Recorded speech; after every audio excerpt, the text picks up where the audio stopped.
Hey everyone, today I'll be going over some of my games playing Countess and Bandit, the classic 4 goblin setup. Despite the nerfs, it's still been extremely broken, more now so than ever. In my 3000 trophy and above games, Bandit has been absolutely broken and so strong compared to the Shield Maiden deck that's been also been very popular up here as well. So this deck just is very simple to play. All you really need is the 4 goblins and the Countess and Bandit. It just mainly revolves around upgrading both your Bandit and your Countess to at least upgrades 2 and 3 for the Countess, and upgrades 1, 2, and 3. So basically all of them for the Bandit. It's pretty no-brainer. And I'm just gonna commentate over some of these games I've been playing to showcase how absolutely ridiculous Bandit is, despite the nerfs to Countess. Honestly, they absolutely overtuned just everything about the Countess, and I feel like she was, although in like a weak spot beforehand, she didn't really need unstoppable and untargetable, and the fact that they just lowered the cooldowns by 0.5 seconds is still kind of crazy to me.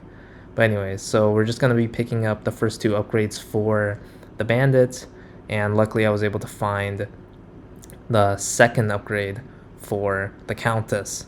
Now, you don't really need to put down a Spear Goblin in this situation, because this setup of just the Countess and the Bandit themselves would be able to just like wipe the board, which is absolutely bonkers. If you guys don't know, Bandit, her first ability steals energy, and the second ability stuns the enemies after dashing and then autoing. So although we don't win this round, you'll very quickly see that once you have your full setup, and mind you, we just won 2 straight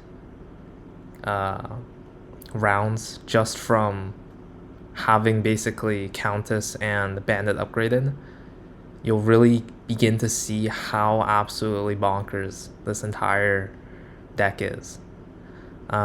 So in this scenario, I'm just gonna protect my Bandit from this Prince. He does have, what is that, Storm Wizard, but it doesn't really matter. Our Bandit is crazy, and she just steals all of the energy from this monk, and he really can't do anything about it. And that's stun, stealing energy, and another dash, and it's game over. So moving on to our second game is versus a Grand Warden.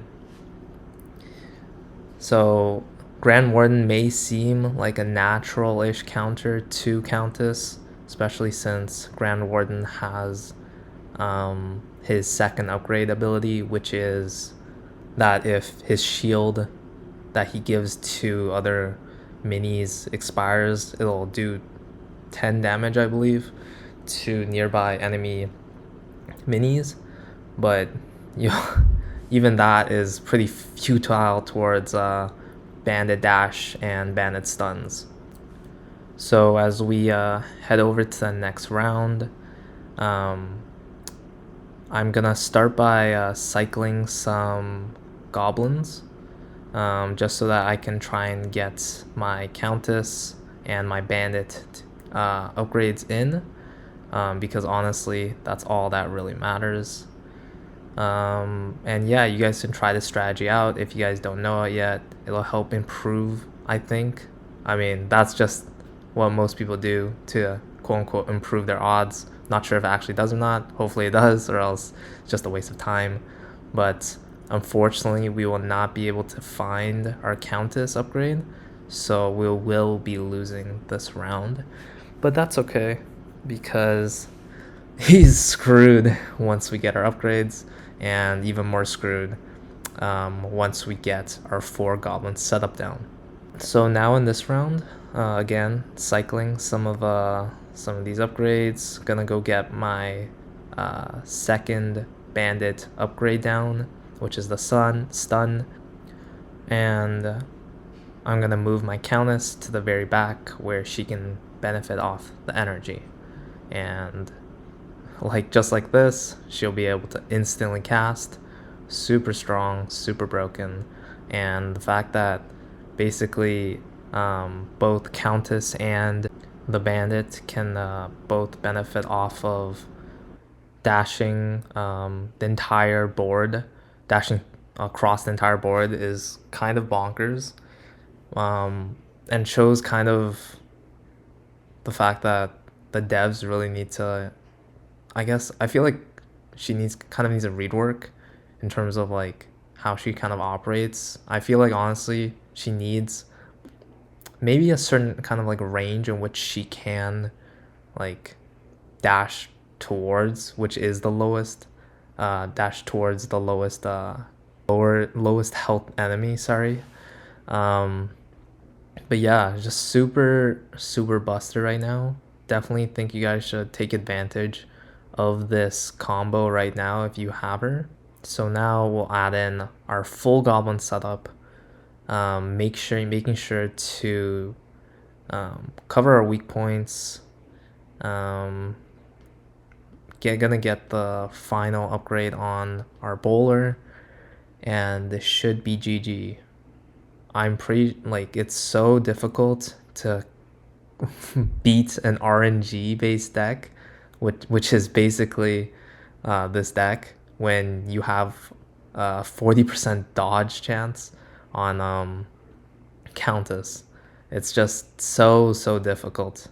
I know there's different variations of this deck, but I really think this is the best version of it currently, unless they nerf Countess again, or if Bandit gets nerfed for some reason.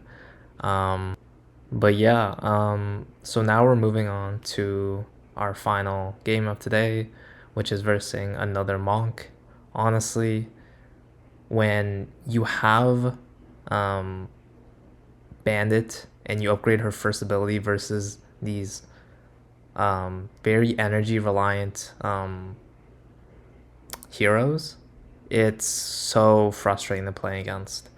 I was grinding with this other shield maiden deck using Chompy and Diffuser, which is arguably one of the top decks right now in like higher in 3000 plus elo ladder.